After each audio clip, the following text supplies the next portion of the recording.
ଜୟ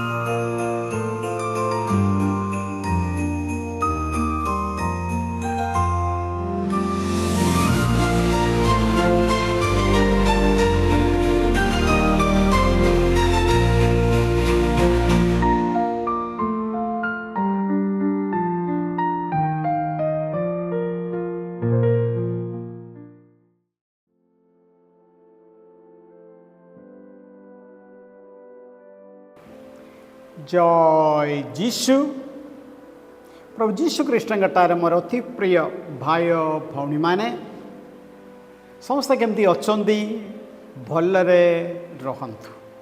ଆସନ୍ତୁ ଆମେମାନେ ଶୁଣିବା ଲୁକଙ୍କ ସୁସମାଚାର ଅଧ୍ୟାୟ 1 ପଦ ସଂଖ୍ୟା 39।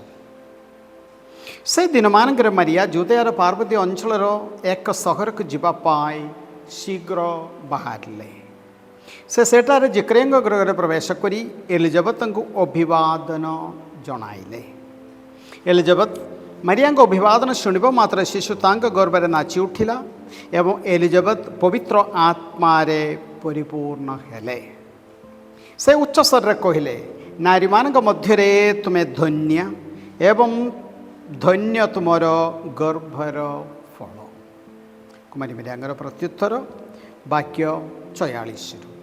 ମାରିଆ କହିଲେ, ମୋର ଆତ୍ମା ପ୍ରଭୁଙ୍କର ସ୍ତୁତିଗାନ କରେ, ମୋର ଆତ୍ମା ମୋର ତ୍ରାଣକର୍ତ୍ତା ଖ୍ରୀଷ୍ଟଙ୍କଠାରେ ଈଶ୍ୱରଙ୍କଠାରେ ଉଲ୍ଲସିତ, କାରଣ ସେ ତାଙ୍କ ଦୀନ ଦାସୀ ପ୍ରତି ଦୃଷ୍ଟିପାତ କରିଅଛନ୍ତି। ଆଜିଠାରୁ ପୁରୁଷାନୁକ୍ରମେ ସମସ୍ତେ ମୋତେ ଧନ୍ୟ କହିବେ, କାରଣ ସର୍ବଶକ୍ତିମାନ ମୋ ପ୍ରତି ସତ୍ ମହତ୍କର୍ମ ସାଧନ କରିଅଛନ୍ତି। ତାଙ୍କ ନାମ ପବିତ୍ର ଅଟେ। ପ୍ରେଜ୍ ଦ ଲର୍ଡ। Hallelujah, hallelujah, hallelujah. ମୋର ପ୍ରିୟ ଭାଇ ଓ ଭଉଣୀମାନେ, ହଜାର ହଜାର ବର୍ଷ ଧରି ମନୁଷ୍ୟ ଜାତି ତ୍ରାଣକର୍ତ୍ତାଙ୍କ ଅପେକ୍ଷାରେ ଥିଲେ। ସେ ବାଛୁଥିବା ଇହୁଦୀ ଲୋକମାନେ ବିଶେଷ କରି ଉପବାସ କରିଥିଲେ, ପ୍ରାର୍ଥନା କରିଥିଲେ ତ୍ରାଣକର୍ତ୍ତାଙ୍କର ଆଗମନ ପାଇଁ। ଆଉ ପରିଶେଷ ସେ ଧନ୍ୟ ମୁହୂର୍ତ୍ତ ତାହା ହିଁ ଆମେ ଶୁଣିଲୁ। ଲୁକଙ୍କ ସୁସମାଚାର ଅଧ୍ୟାୟ 1 ପଦ ସଂଖ୍ୟା 38ରେ ମାରିଆ ଗେବ୍ରିଏଲ ଦୂତଙ୍କୁ ପିତା ଈଶ୍ୱରଙ୍କର ପ୍ରତିନିଧିକୁ କହିଲେ, ଦେଖନ୍ତୁ ମୁଁ ପ୍ରଭୁଙ୍କର ଦାସୀ, ତୁମର ବାକ୍ୟ ଅନୁସାରେ ମୋ ପ୍ରତି ଘଟୁ। ତାପରେ ଆମେ ଗତ ଏପିସୋଡ଼ରେ ଆମେ ଦେଖିଲୁ, ତାପରେ କୁମାରୀ ମାରିଆ ଅଭାବଗ୍ରସ୍ତ ଗୋଟିଏ ପରିବାରକୁ ପରିଦର୍ଶନ କଲେ, ଜକରିୟା ଆଉ ଏଲିଜାବେଥଙ୍କର ପରିବାର। ଆମେ ଦେଖିଲୁ ସେ ପରିବାରରେ କ'ଣ ହେଲା। ଦୁଃଖରେ ଅଭାବରେ ଭାଙ୍ଗି ପଡ଼ିଥିବା ସେଇ ପରିବାର। ଅଧିକାଂଶ ସମୟ ଆମର ପରିବାର ଗୁଡ଼ିକର ମଧ୍ୟ ଅବସ୍ଥା ଏହା ହିଁ। ବର୍ତ୍ତମାନ ମୋର ଏଇ ବାକ୍ୟ ପ୍ରଭୁଙ୍କର ଏ ବାକ୍ୟ ଶୁଣିଥିବା ଆପଣମାନଙ୍କର ଆମର ଅଧିକାଂଶ ପରିବାର ଗୁଡ଼ିକରେ ଯଥେଷ୍ଟ ଅଭାବ ଅଛି। ଗୋଟିଏ ସାଇଡ଼୍ରେ ଖାଦ୍ୟ, ବସ୍ତ୍ର, ବାସଗୃହର ଅଭାବ, ଆଉ ଗୋଟିଏ ସାଇଡ଼୍ରେ ସ୍ୱାସ୍ଥ୍ୟର ଅଭାବ ମାନେ ରୋଗ ଗୁଡ଼ିକ, ଆଉ ଗୋଟିଏ ସାଇଡ଼୍ରେ ଶାନ୍ତିର ଅଭାବ, ବିଭିନ୍ନ ଅଶାନ୍ତ ପରିବାର ଗୁଡ଼ିକ, ବ୍ୟକ୍ତିଗତ ସମ୍ପର୍କ ଗୁଡ଼ିକରେ ଶାନ୍ତିରେ ଭଲରେ ନଥିବା ପରିବାର ଗୁଡ଼ିକ, ସ୍ୱାମୀ ସ୍ତ୍ରୀ ଭିତରେ, ମା ବାପା ମାନେ ପିଲାମାନଙ୍କ ଭିତରେ, ଭାଇ ଭାଇମାନଙ୍କ ଭିତରେ, ବିଭିନ୍ନ ବିଷୟ ଗୁଡ଼ିକରେ। ହେଲେ ଆଜି ଯଦି ଆମେ କୁମାରୀ ମାରିଆଙ୍କୁ ଆମ ପରିବାରକୁ ଯଦି ଆମେ ନିମନ୍ତ୍ରଣ କରିବାକୁ ଆମେ ପ୍ରସ୍ତୁତ, ଯାହା ଜକରିୟା ଆଉ ଏଲିଜାବେଥଙ୍କ ଘରରେ ଘଟିଲା ଆମେ ଦେଖିଲୁ। ସେ ଅଭାବଗ୍ରସ୍ତ ପରିବାରରେ ଲୁକ୍ 1:42 ଏଲିଜାବେଥ ମାରିଆଙ୍କ ଅଭିବାଦନ ଶୁଣିବା ମାତ୍ରେ ଶିଶୁ ତାଙ୍କ ଗର୍ଭରେ ନାଚି ଉଠିଲା। ଆନନ୍ଦର, ସନ୍ତୋଷର ଡିସ୍କୋ ଡ୍ୟାନ୍ସ। ତା ପାଇଁ ମଦ ବୋଟଲ ଦରକାର ନାହିଁ, ତଣ୍ଡି ପର୍ଯ୍ୟନ୍ତ ମଟନ ଚିକଣ ଖାଇବା ଦରକାର ନାହିଁ।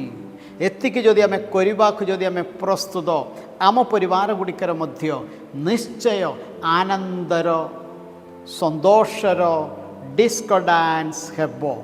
ବର୍ତ୍ତମାନ ଏଟା କେମିତି ସମ୍ଭବ ହେଲା? 2000 ବର୍ଷ ପୂର୍ବେ ଯଦି ଏହି ଅଭାବମୟ ଏହି ପରିବାରରେ ଯେଉଁ ପରିବାରରେ ବଡ଼ ଗୋଟିଏ ଅଭାବ ଥିଲା, ସେମାନେ ପ୍ରଭୁଙ୍କର ଆଶ୍ଚର୍ଯ୍ୟ କର୍ମଗୁଡ଼ିକ ଉପରେ ସେମାନେ ଡାଉଟ୍ କଲେ, ସନ୍ଦେହ କଲେ। ଆମ ଜୀବନରେ ମଧ୍ୟ ପ୍ରାୟ ସମାନ, ଆମ ଜୀବନରେ ମଧ୍ୟ। କିନ୍ତୁ ଆମ ଜୀବନୀ ଏତିକିରେ ସରି ନାହିଁ ମୋର ଭାଇ ଓ ଭଉଣୀମାନେ। ବଡ଼ଦିନ ପାଇଁ, ବଡ଼ଦିନ ଅପେକ୍ଷାରେ ଆମେ ରହିବା ସମୟରେ ଆମ ଜୀବନୀ କେବେ ହେଲେ ଅପବ୍ୟୟ ପୁତ୍ର ଦୃଷ୍ଟାନ୍ତରେ ଘୁଷୁରୀ ଘରରେ ଯାଇକି ସାନ ପୁଅ ସବୁଦିନ ସେ ରୋଷେଇ ଘରେ ଆଉ ସେହି ଘୁଷୁରୀ ଘରରେ ରହିବା ଦରକାର ନାହିଁ। ଫେରି ଆମେ ଆସିବା। ଆମ୍ଭମାନଙ୍କ ପାଇଁ ମଧ୍ୟ ଆଶା ଅଛି, ଭରସା ଅଛି। ଏଇଟା କେମିତି ସମ୍ଭବ ହେଲା ଜାଣି ରଖିବା। କୁମାରୀ ମାରିଆଙ୍କ ନିକଟ ଆମେ ମଧ୍ୟସ୍ଥ ପ୍ରାର୍ଥନା କଲାବେଳେ କୁମାରୀ ମାରିଆ ଆସିବେ, କେବେ ହେଲେ ଏକୁଟିଆ ନୁହେଁ। ସେ ଆଣିବେ ଯୀଶୁଙ୍କୁ ଆମ ଜୀବନୀକୁ।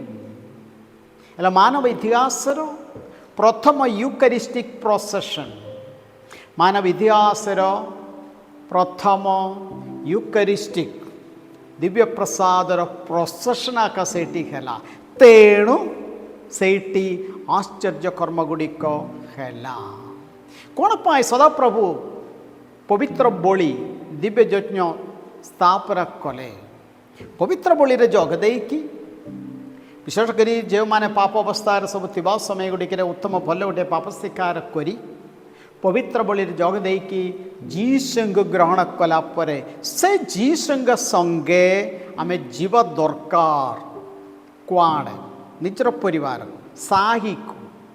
ଯୀଶୁଙ୍କ ସଙ୍ଗେ ଆମେ ଯିବା ସମୟରେ ନିଶ୍ଚୟ ସେଇଠି ଆଶ୍ଚର୍ଯ୍ୟ କର୍ମ ଗୁଡ଼ିକ ହେବ। ଏଥିରେ ଆରାଧନା ଦରକାର। ଦୁଃଖର ବିଷୟ, ଆମ୍ଭମାନଙ୍କ ସଙ୍ଗେ ସଦା ସର୍ବଦା ରହିବା ପାଇଁ, ଆମର ଆରାଧନା ସ୍ତୁତି ବନ୍ଦନା ପ୍ରଶଂସା କରିବା ପାଇଁ ସ୍ଥାପନ କରିଥିବା ଦିବ୍ୟ ପ୍ରସାଦ ଅଧିକାଂଶ ସମୟ ଗୁଡ଼ିକରେ ପାରିଶ ଚର୍ଚ୍ଚର ଦିବ୍ୟ ମଞ୍ଜୁଷାରେ ଆମେ ତାଲା ମାରିକି ଆମେ ରଖୁଛୁ। କେତେ ପାରିଶ ଗୁଡ଼ିକରେ ସବୁଦିନ ଅନ୍ ଦ ଘଣ୍ଟାଟି ଟାଇମ୍ ଆରାଧନା ଚାଲୁଛି। କେତେ ପାରିଶ ଗୁଡ଼ିକରେ ଆମ୍ଭମାନଙ୍କ ପାଇଁ ଆରାଧନା ମାନେ କେବଳ ପୁଣ୍ୟ ଗୁରୁବାର କିଛି ସମୟ ଆମେ ରହିବା। ଏହା ହିଁ ଆମର ଅଭାବର କାରଣ। ଆମର ପାରିଶ ଗୁଡ଼ିକରେ, ଆମର ଗାଁ ଗୁଡ଼ିକରେ, ସାହି ଗୁଡ଼ିକରେ ଆରାଧନା ହେବା ଦରକାର ମୋର ଭାଇ ଓ ଭଉଣୀମାନେ। କିଏ ଜାଣେ ଜଣେ ଯାଚକ ରୂପେ ମୋର ଏହି ଦିଗରେ ମୋର ଅବହେଳା ଅଛି। ଜଣେ ଯାଚକ ରୂପେ ମୋର ଅବହେଳା। ଲୋକମାନଙ୍କ ପାଇଁ ସେ 15-20 ମିନିଟ୍ର ଯଜ୍ଞ ଦେଇକି ଗିର୍ଜାଘର ବନ୍ଦ କଲାବେଳେ ପ୍ରଭୁ କେଉଁ ଉଦ୍ଦେଶ୍ୟରେ ଦିବ୍ୟପ୍ରସାଦ ସ୍ଥାପନ କରିଛନ୍ତି ତାଠାରୁ ମୁଁ ଲୋକମାନଙ୍କୁ ମୁଁ ଦୂରରେ ମୁଁ ରଖୁଛି। ତା'ର ଫଳ ଆମର ଲୋକମାନେ ଅଭାବରେ ଅଛି। ଆମର ଲୋକମାନେ ଅଭାବରେ ଅଛନ୍ତି। ସ୍ୱର୍ଗମତ୍ୟ ସ୍ରଷ୍ଟା ସର୍ବଶକ୍ତିମାନ ସଦା ପ୍ରଭୁ ଭଳି ଆମେ ଘୋଷଣା କରୁଛୁ ପ୍ରେରିତ ଧର୍ମସୂତ୍ରରେ। ସ୍ୱର୍ଗ ମର୍ତ୍ତ୍ୟ ସ୍ରଷ୍ଟା ସର୍ବଶକ୍ତିମାନ ସଦା ପ୍ରଭୁ। ହେଲେ ସେ ପ୍ରଭୁଙ୍କୁ ପାରିଶ ଗିର୍ଜା ଗୁଡ଼ିକରେ ଦିବ୍ୟ ମଞ୍ଜୁଷାରେ ତାଲା ମାରିବାର ଫଳ ଆମେ ସେ ଗିର୍ଜାର ଚାରିଆଡ଼େ, ସେ ପାରିଶରେ ଆମେ ଅଭାବରେ, ଆମର ଲୋକମାନେ ଅଭାବରେ ଅଛନ୍ତି। ଆଉ ସେ ସଦାପ୍ରଭୁ ସ୍ପଷ୍ଟ ଭାବରେ ଆମ୍ଭମାନଙ୍କୁ କହୁଥିଲେ ମାର୍କୋ ସୁସମାଚାର ଅଧ୍ୟାୟ 7 ପଦ ସଂଖ୍ୟା 7ରେ, ମାଗ ତୁମକୁ ଦିଆଯିବ, ଖୋଜ ତୁମେ ପାଇବ, ଦ୍ୱାରରେ ଆଘାତ କର ଆଉ ତାହା ତୁମ ପାଇଁ ଖୋଲା ଯିବ। ସେଥିରେ କୌଣସି ଡାଉଟ୍ ନାହିଁ। ଯୀଶୁ ନିଜେ ଆମ୍ଭମାନଙ୍କୁ ଶିଖେଇଲେ ନା, ସେଇ ଈଶ୍ୱର ହେଉଛନ୍ତି ଆମର ବାପା। ସେଇ ଈଶ୍ୱର ହେଉଛନ୍ତି ଆମର ବାପା।